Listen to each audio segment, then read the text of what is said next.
2026 বিধানসভা ভোট 294টি বিধানসভা কেন্দ্রে এই ভোট সংগঠিত হবে এবং তাদের মধ্যে উল্লেখযোগ্য একটি কেন্দ্র হলো যাদবপুর কেন্দ্র এবং এই যাদবপুর কেন্দ্রে আমাদের সঙ্গে আছে তৃণমূল কংগ্রেসের প্রার্থী দেবব্রত মজুমদার। দাদা, আপনাকে স্বাগত আমাদের চ্যানেল। ধন্যবাদ। এই যে ভোট ঘোষণা হয়ে গেছে এবং আপনি আগের বারের মতো এবারও যাদবপুরের প্রার্থী, কি মনে হচ্ছে এবার কতটা কঠিন হতে পারে বা কতটা সহজ হতে পারে? সব লড়াই তো সবসময় লড়াই, লড়াই কঠিনও হয় না, সহজও হয়। লড়াই হলো রাজনৈতিক লড়াই। আমার দলের বার্তা, মমতা ব্যানার্জির বার্তা, অভিষেক বন্দ্যোপাধ্যায়ের বার্তা মানুষের কাছে পৌঁছে দেবে। তা আমরা সেই লড়াইতে সেই কাজটাই করে যাচ্ছি। যতটা জানা যায় যে যাদবপুর কেন্দ্র এক সময় কিন্তু একেবারে সিপিআইএম এর গড় ছিল এবং সেখান থেকে হারিয়ে আপনি উঠে আসা এবং তৃণমূল কংগ্রেস 1 নম্বরে উঠে আসা, কি বলবো? কিছু লোকের কিছু ধারণা থাকে, ধারণাটা সঠিক নয়। এই যাদবপুরের 96 নম্বর ওয়ার্ডে আমি 2000 সাল থেকে কাউন্সিলর, 96, 99 আমি 2000 সাল থেকে কাউন্সিলর আছি। 10-এর থেকে আমাদের যাদবপুরের বেশিরভাগ ওয়ার্ডে আমাদেরই কাউন্সিলর আছে। আমরা বারে বারে যাদবপুর লোকসভায় জিতেছি, বিধানসভায়ও জিতছি।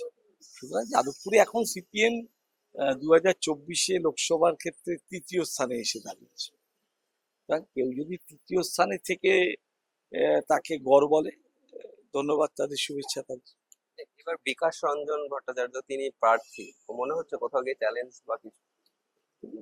প্রার্থীর সাথে তো আমাদের প্রতিদ্বন্দ্বী নয়, আমাদের প্রতিদ্বন্দ্বিতা হলো রাজনৈতিক দলের সাথে, রাজনৈতিক ভাবাদর্শের সাথে। বিকাশ বাবু তো এই 2019-এও যাদবপুর লোকসভার প্রার্থী ছিলেন, 3য় হয়েছেন। এবার 2024-এও যাদবপুর লোকসভায় 3য় হয়েছে, যাদবপুর বিধানসভায় 3য় হয়েছে। সুতরাং কে 2য় আর 3য় লড়াই আমি বলতে পারি, তারপরেরটা মানুষ ঠিক করবে কি চায়।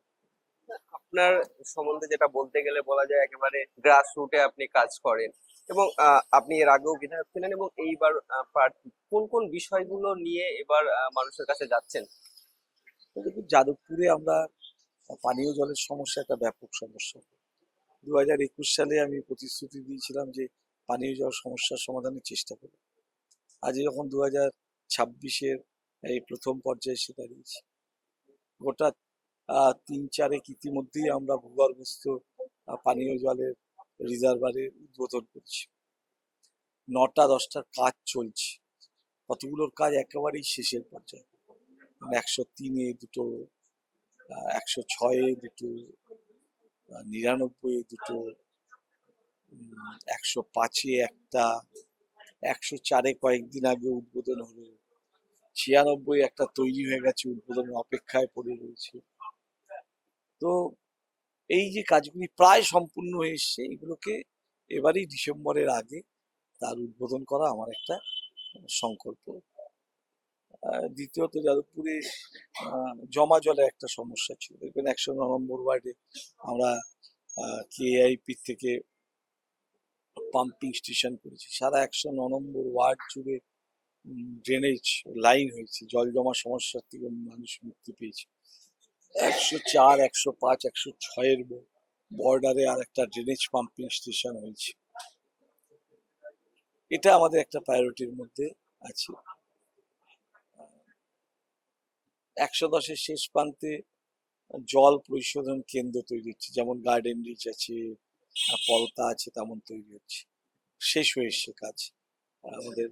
এটা দিয়ে যাদবপুর টালিগঞ্জের ব্যাপক অংশের মানুষ পানি জলাধার জলাশয়গুলোকে আমরা পুনরুদ্ধার করেছি, নতুন করে সাজিয়েছি, বাঁধিয়েছি, পরিবেশের অনুকূল তৈরি করেছি। বৃক্ষরোপণ হয়েছে, বিভিন্ন পার্কগুলো তৈরি করা হয়েছে, পার্কগুলোকে সৌন্দর্যায়ন করা হয়েছে। পরিবেশও একটা আমাদের কাছে বড় বিষয়। আপনি যখন ডোর টু ডোর যাচ্ছেন, এই যে এসআইআর সমস্যা, মানুষের ভোটাধিকার একেবারে বিপদের মুখে, এই সমস্যার সম্মুখীন হচ্ছেন? হ্যাঁ, মানুষ তো বলছে। দেখুন, এই আমাদের এখানে একটা বড় অংশের মানুষ পূর্ববঙ্গের উদ্বাস্তু। আমাদের রক্তে দেশের স্বাধীনতা এসছে। সেখানে সেই সব মানুষগুলোকে আবার নতুন করে পরিচয় দিতে হচ্ছে তারা ভারতীয়। এই মানুষ ক্ষুব্ধ আছে, এই ভোটে তার প্রভাব পড়বে অবশ্যই। নির্বাচন ঘোষণা হওয়ার পর থেকে আমরা দেখছি সমস্ত অফিসার লেভেলের যারা আছে তাদেরকে নির্বাচন কমিশন দ্বারা বদলি করে দেওয়া হচ্ছে বা অন্য রাজ্য থেকে এনে অবজারভার হিসেবে রাখা হচ্ছে, কিন্তু একাধিক জায়গা থেকে আমরা দেখতে পাচ্ছি যে গতদিন তৃণমূল ভবন থেকে প্রেস কনফারেন্স করে দেখা হলো যে তাদের সঙ্গে বিজেপির একটা যোগসূত্র আছে। সেই জায়গা থেকে কতটা সাধারণ মানুষ বা আপনারা এই সংকটের মধ্যে হতে পারে?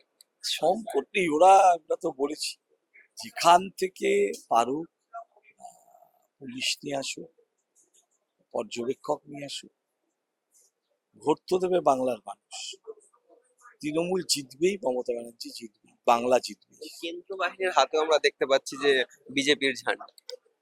ওরা সব রকম ভাবে চেষ্টা করছে বাংলায় তৃণমূলকে উৎখাত করতে। তো ওদের কাছে রাষ্ট্র শক্তি আছে, পেশি শক্তি আছে। আমাদের কাছে জনগণের সদিচ্ছা আছে, আমাদের সাথে জনগণের ভালোবাসা আছে, তাই আমরা জিতব। অবশেষে যাদবপুর মানুষকে, যাদবপুরবাসীকে কি বার্তা দেবেন?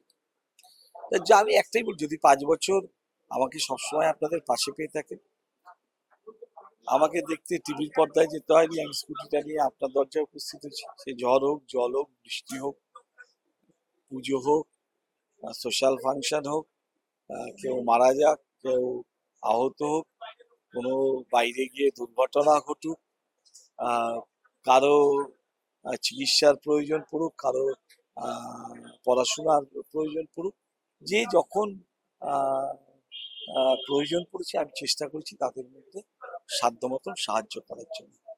যদি যাদবপুরের মানুষ বিশ্বাস করেন, আমি নিষ্ঠার সাথে, সততার সাথে তাদের পাশে থাকার চেষ্টা করেছি। 5 বছর আমাকে দেখতে টিভিতে যেতে হয়নি, মানুষের পাশে দেখতে পেয়েছেন, তাহলে বলবো ভরসা রাখার জন্য, মমতা ব্যানার্জির উপর ভরসা রাখার জন্য, অভিষেক বন্দ্যোপাধ্যায়ের উপর ভরসা রাখার জন্য, তৃণমূলের উপর ভরসা রাখার জন্য, যাদবপুরের প্রার্থী হিসেবে আমার উপর ভরসা রাখার জন্য। অবশেষে আমার একেবারে শেষ প্রশ্ন, শুভেন্দু অধিকারী দুটো কেন্দ্রে প্রার্থী হয়েছেন এবং সবচাইতে উল্লেখযোগ্য ভবানীপুর কেন্দ্রে, এবং সেখানে বলছেন 25,000 ভোটে মমতা বন্দ্যোপাধ্যায়কে হারাবে। কি বলবেন? প্রত্যেকেই দেখুন, ভারতবর্ষের এখনকার যে নির্বাচন বিধি, যে কোনো মানুষ সর্বাধিক 2টো কেন্দ্রে প্রার্থী হতে পারে, তাতে কিছু ব্যাপার নেই। সবাই স্বপ্ন দেখে জিতবে, যে প্রতিদ্বন্দ্বিতা করছে, কেউ কি স্বপ্ন দেখে আমি হারবো? হারার জন্য কেউ প্রতিদ্বন্দ্বিতা করে না। ফলাফল বুঝিয়ে দেবে কে জিতবে কে হারবে। বাংলার মানুষ মমতা ব্যানার্জির সাথে আছে, ভবানীপুরের মানুষ মমতা ব্যানার্জির সাথে আছে। আমরা বাংলাও জিতবো, ভবানীপুরে। একেবারেই যাদবপুর কেন্দ্রের প্রার্থী, তার সঙ্গে আমরা কথা বললাম এবং তিনি বললেন মানুষকে, যদি আমি গত 5 বছর আপনাদের পাশে থাকি অবশ্যই তাহলে এই 5 বছরও ভরসা করতে পারেন, এবং আগামী 5 বছর কি কি সমস্যা নিয়ে কাজ করবেন, বিশেষ করে জল সমস্যা খুব একটা বিষয় উঠে আসছে বলে তার কথাই আমরা দেখতে পাচ্ছি এবং জানতে পাচ্ছি। এই জল সমস্যা নিয়েই কিন্তু আগামী 5 বছর তিনি কাজ করবেন বলে জানাচ্ছেন। ক্যামেরায় জয়ন্ত দত্তের সঙ্গে আমি আব্দুল আহাদ, আপনারা দেখছেন রাজ্য।